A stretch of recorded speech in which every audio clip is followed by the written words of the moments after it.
Bunu Filistin ve Endonezyalı kardeşlerimiz inşallah size yardım amaçlı olarak getirmişler. Bir de buraya çok sağ olun. Teşekkür ederim. Allah kabul etsin.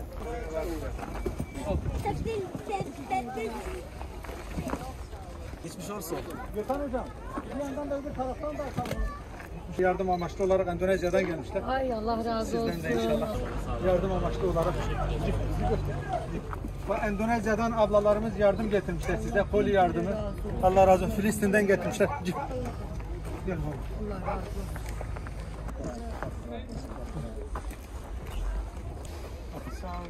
Allah dua edin inşallah. Rabbim beterinden muhafaza etsin. Dua edin inşallah. Bu Endonezya'dan getirmişler. Dua edin inşallah.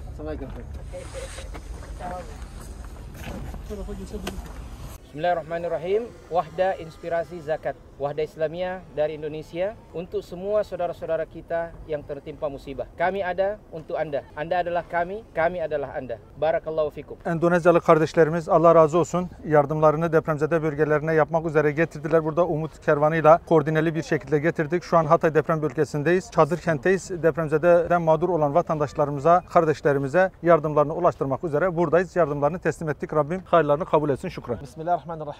جئنا في وقت فلسطين للتضامن في حملة تضامنية مع متضرري الزلزال في منطقة هاتاي. نحن الآن في مخيم للجوء. قدرنا ما تمكنا من إحضاره بواسطة المحسنين من بعض الدول الأندونيسية وغيرها. نسأل الله سبحانه وتعالى الرحمة للشهداء والشفاء العاجل للجرحى.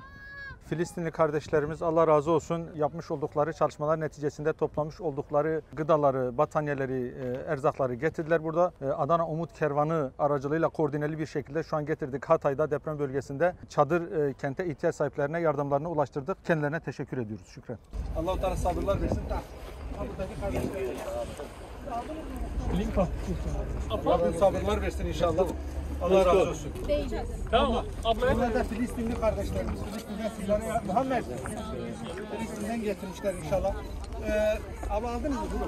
Abi aldı. Rabbim sabırlar versin. Yani biz size dua ediyoruz aslında şu anda duası belki makbul olan sizlersiniz. Mağdur olduğunuzdan dolayı dualarınızı bekliyoruz. Aldınız mı siz abla? Yani Filistin'den kardeşlerimiz yardıma ihtiyaçları olmasına rağmen kendileri Filistin'den getirmiş. Dua edin inşallah. Allah razı olsun.